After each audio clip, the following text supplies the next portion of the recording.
आप सभी को मेरा नमस्कार। Welcome back to my YouTube channel. कैसे हैं आप सब? आई होप आप सब लोग बहुत अच्छे होंगे और भगवान की दया से हम सब लोग भी बहुत अच्छे हैं। तो फिर मैं आप सबके सामने आपकी त्यागी जी को लेकर पुनः प्रस्तुत हूँ। सो गाइज, मैं रोज आपसे एक विनती करती हूँ। आज फिर वही मैं विनती आपसे कर रही हूँ कि प्लीज मेरे चैनल को लाइक, सब्सक्राइब एंड शेयर जरूर कर दीजिएगा। और मेरे वीडियोस अगर पसंद आ रहे हैं तो आप मुझे कमेंट करके बता सकते हैं कि आपको ये वीडियो कैसे लग रहे हैं। तो आइए शुरू करते हैं हम आज का अपना एक वीडियो।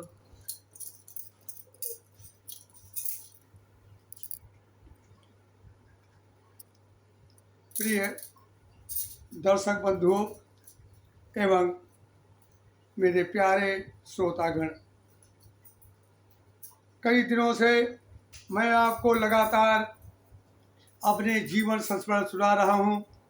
ये जीवन संस्मरण हमारी सत्य गाथा हैं। इनमें कोई भी किसी प्रकार का भी फेरबदल नहीं है। ये मैं आपको बताना चाहता हूँ।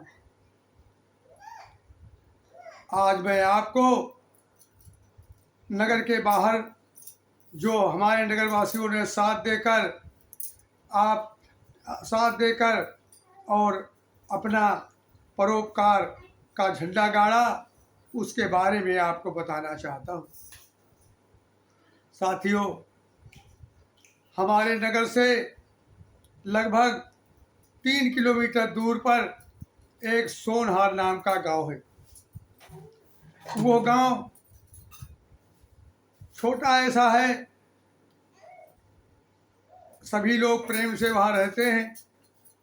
गर्मी का महीना था और लू लपट बड़ी जोर से चल रही थी, आंधी टाइप चल रही थी कि एक महिला अपने घर के अंदर खाना बना रही थी कि उसकी चिंगारी फूस में जा लगी और फिर क्या था, तांडव बच गया आग का। करीब करीब 50-60 घर जलकर राख हो गए। यह बात हमको यहाँ पता चली कुरसर में कि सोनहार गांव पूरा जल रहा है। मैं तत्काल यहाँ से अपने साथियों को लेकर के और आग बुझाने के लिए चल पड़ा। देखा क्या, पूरे गांव के करीब 2/3 गांव के अंदर आग की लपटें हैं। सबसे मिलजुल करके और आग बुझाना प्रारंभ किया, लेकिन आग तो बहुत भीषण थी। बहुत कम मकान बचा मिले और 2/3 सोनहार जो था वो आग की लपेट में आ गया। वहीं से मैंने अग्निशमन जिला अग्निशमन अधिकारी को फोन किया। उन्होंने भी अपनी गाड़ी यहाँ को भेजी, लेकिन गाड़ी देर में आई। तब तक गांव जल चुका था। हमने एसडीएम बिलग्राम को भी फोन वहाँ से सूचनाएं दी। एसडीएम बिलग्राम वहाँ से चल दिए और तहसीलदार भी साथ में चले। स्थिति यह थी कि आग बुझाते बुझाते रात के करीब करीब 8-9 बज गए। सब गांववासी जो थे, जिनके घर जले थे, वो आसपास के बागों में अपना डेरा डाले हुए थे। लड़के भी बहुत जोर जोर रो रहे थे। बड़ी भयावह स्थिति थी। एसडीएम साहब बोले, त्यागी जी, ऐसे नाजुक समय में बताओ हम क्या कर सकते हैं। आखिर भूख तो सबको लगती है, इनको भी, लड़कों को भी भूख लगी होगी। हमने कहा, साहब, रात हो या दिन, जो लोग कर्मशील हैं उनके लिए कुछ भी कठिन नहीं है। मैं अभी इंतजाम करता हूँ। मैं पास में ही लगभग 1.25 किलोमीटर पर तकिया भभूति नाम का गांव है, वहाँ को गया। वहाँ के सरपंच जी अनंतराम जी थे। मैं उनके पास गया, अपनी व्यथा कथा को बताया कि भला ये भूखे कब तक बच्चे सोएंगे वहाँ पर, और माताएं बहनें बिना खाए पिए के सो पाएंगे। वो बोले, क्या इंतजाम त्यागी जी होना चाहिए। हमने कहा, इंतजाम एक ही हो सकता है। क्या आपके यहाँ राब है? राब ये गुड़ का राब पहले बनती है, गुड़ बाद को बनता है, उसे राब कहते हैं। हमारे यहाँ मटके भी होते हैं, और जो छोटे मुंह की होती है उसको कस्सी बोलते हैं। उन कस्सियों में करीब 50-50 किलो राब होगी। मैंने उन कस्सियों को जिस भाव से लोगों ने बताया हमको, उसी भाव से तुरंत खरीद लिया, और खरीद करके और लोगों से कहा इन कस्सियों को जल्दी आप समहार गांव पहुंचाइए।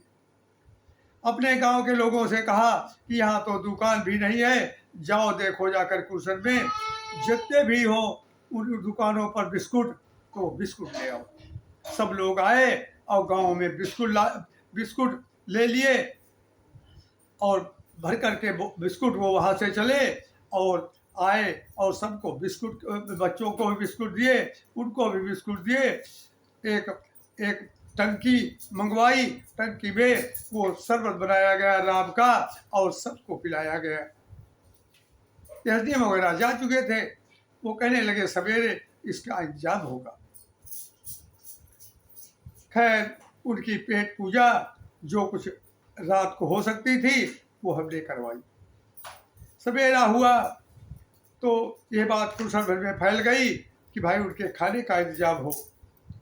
फिर क्या था, गांव वालों ने खाने का इंतजाम किया।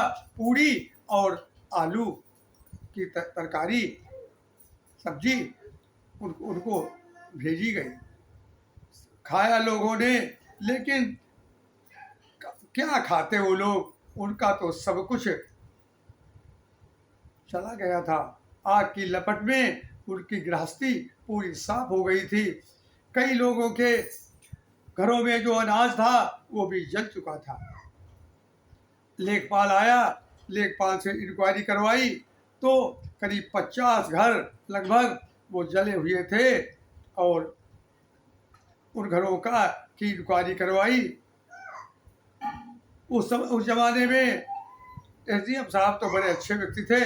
उन्होंने बीडीओ से कहा इनको सबको कॉलोनी दे दी जाए एक एक, तो इनका गुजारा हो सकता है। फिर क्या था, उनको कॉलोनियाँ स्वीकार करवाई।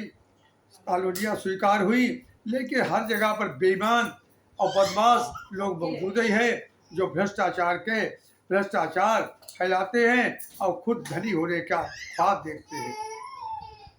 ये काम जो था, वो एक सेक्रेटरी थे, ग्राम प्रधान के पास में सेक्रेटरी होते हैं, उनका नाम राम सेवक और राम किशोर था।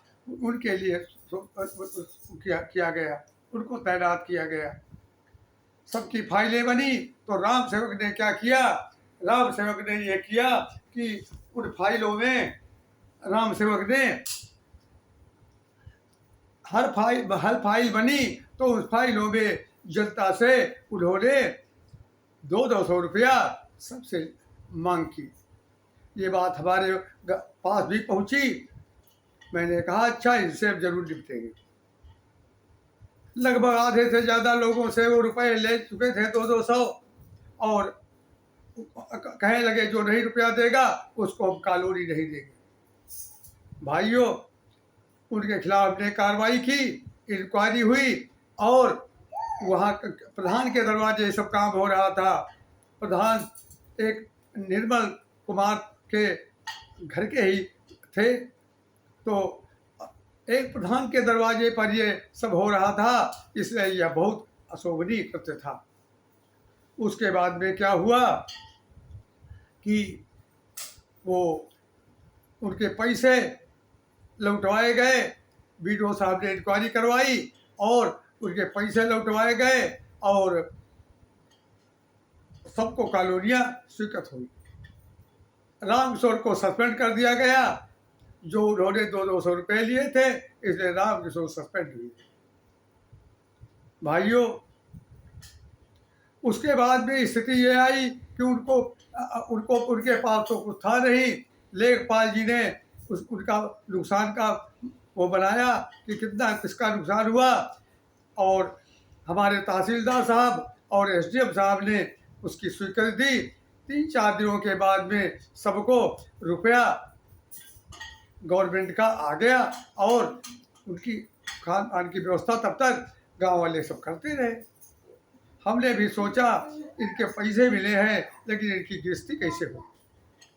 हम कुशन में आकर के गांव में घूमे और लोगों से कहा भाई इनकी मदद कर दी जाए।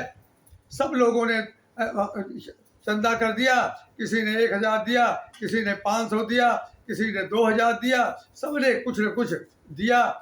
लगभग 1.5 लाख रुपए के करीब उस जमाने में इकट्ठा हो गया और फिर हमने कानपुर आदमी भेजा और हमने कहा लाओ इनका सब सामान।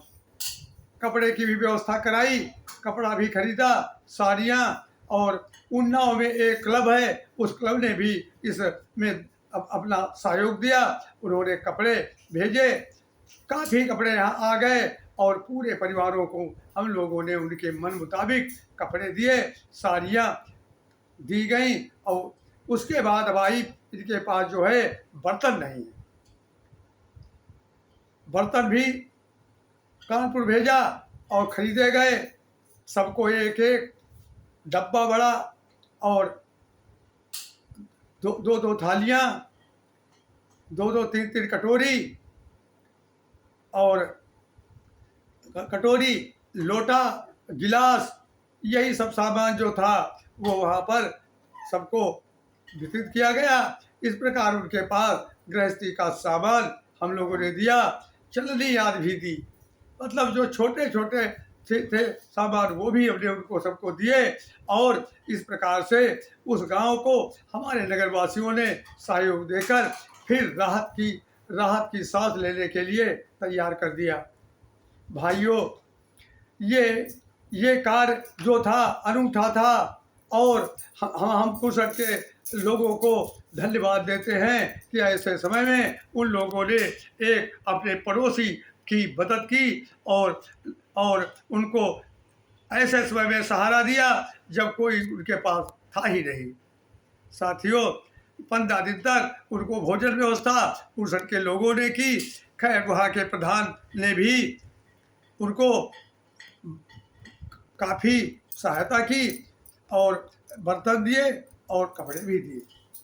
ऐसा नहीं था कि वहाँ के प्रधान ने दिया हो, उन्होंने भी दिया।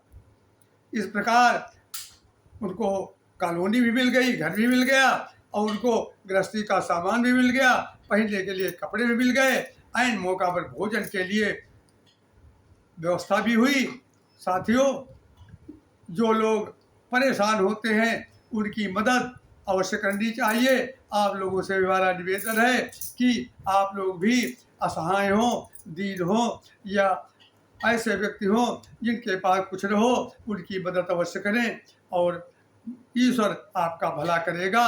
अगर आप दूसरों का भला करेंगे तो आपका भला परमात्मा अवश्य करेगा। साथियों, यही पर हम अपनी कहानी को विराम देते हैं। अगली कहानी अगले दिन फिर सुनाएंगे। सो गाइस, आपने जो है दादा की कहानी सुनी है और आपको कहानियाँ कैसी लग रही हैं प्लीज़ आप कमेंट करके ज़रूर बताएं कीजिए। इससे हमारा थोड़ा सा उत्साह बढ़ता है और हम कुछ नया करने की कोशिश करते हैं आपके लिए। और दादा भी अपनी कहानियाँ रोज़ ही सुनाते हैं आप लोगों के लिए, ताकि आप उनसे कुछ सीखें, कुछ उनसे करें। इसीलिए हम ये कहानियाँ आपको सुनवाते हैं और मेरा सिर्फ एक ही उद्देश्य है, जो दादाजी को आगे उनके नाम को अमर करना है। बस इसी वजह से हम आप सब तक दादा की कहानियाँ और दादा का चरित्र आप तक पहुंचाने की कोशिश कर रहे हैं। सो गाइस, प्लीज़ हम आपसे हाथ जोड़कर विनती करते हैं कि प्लीज़ मेरे इस चैनल को लाइक, सब्सक्राइब एंड शेयर ज़रूर कीजिएगा और प्लीज़ बताया कीजिए कि जो है दादा की कहानी आपको कैसी लग रही है। तो फिर मैं मिलती हूँ आपको एक अगली वीडियो में एक नई कहानी के साथ। तब तक के लिए नमस्कार।